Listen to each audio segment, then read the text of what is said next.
Hello, you're listening to Work From Home, a Lower Street podcast where we help you stay connected, productive and sane whilst working remotely. In today's episode, we're looking at what's next for the office. And the article we're looking at today is on wired.co.uk by Natasha Bernal. The main thing this article says is that the coronavirus is going to tear your office in two. And this is about the fact that now we seem to be past the deepest part of lockdown, at least here in the UK, and now people are returning to work in offices. But of course, not everyone can go back into the office at the same time. And in this article, it says that many offices are looking at 50 or 60% capacity. And of course, the issue this raises is half of people are going to have to stay at home, and just over half or under half are going to be back in the office. And that this is going to be a tricky balance to maintain, because you don't want people stuck at home who want to be in the office and can't socialise or interact. But you also don't necessarily want to be dragging people into the office who don't want to be there, especially when you can only have half of your usual workforce in the office.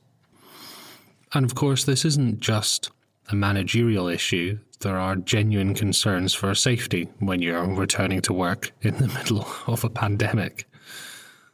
And one of the main interesting points of this article is that if you split everyone in half and have certain people come into the office and certain people stay at home, then you run the risk of creating two different groups, two different pockets of groupthink, or two different groups of people that are treated differently, or maybe begin to see themselves as being treated differently or being different depending on whether they are back in the office or stuck at home.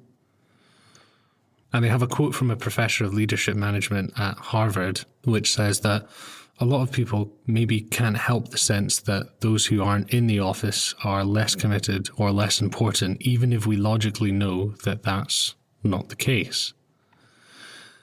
And there's also this idea that the people who do return to the office may have an advantage over those who don't, insofar as you get those day-to-day interactions with everyone else, you feel more present, and the people who work with you are more aware of your existence because you're physically there.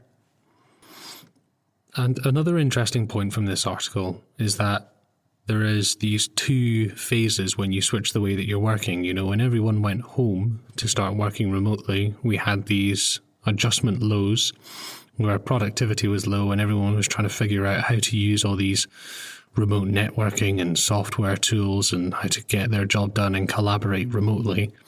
And now productivity is supposedly on the way back up, and that moving everyone back into the office, or creating this two-tiered system, will put the office back into the situation it was in before, where performance is lower as everyone adjusts to the new way of working.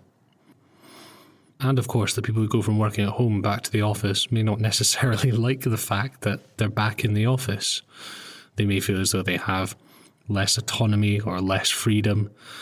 And so it looks as though many companies will have to ask people to return on a voluntary basis rather than ordering them to be back in the office.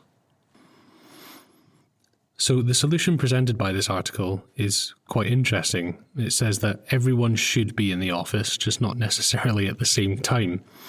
So people should rotate in, and everyone should spend a roughly equal amount of time in the office. So it doesn't feel as though people are being preferentially treated, whether you take that to mean that they're allowed to be in the office all the time or they're allowed to stay at home all the time. So it seems that whilst a return to work in the office is inevitable, the way that we return to working in the office won't be the same as it was before, mainly because working from home, according to this article, will be a key part of just the standard work dynamic. Not everyone will be in the office at the same time. People will be rotating in and out, and although everyone will spend the same amount of time in the office possibly, that will only be a part of their time at work, and working from home or working outside of the office could become a standard part of work. So we'll have a link to the article in the show notes below, and I'm really interested to hear what your thoughts are. because it's an interesting thing to speculate around what will happen when people return to the office, how it's going to look in the future.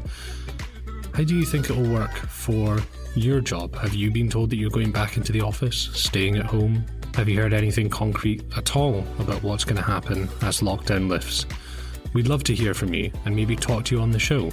Send us an email, wfh@lowerstreet.co, and remember to subscribe for new content every weekday.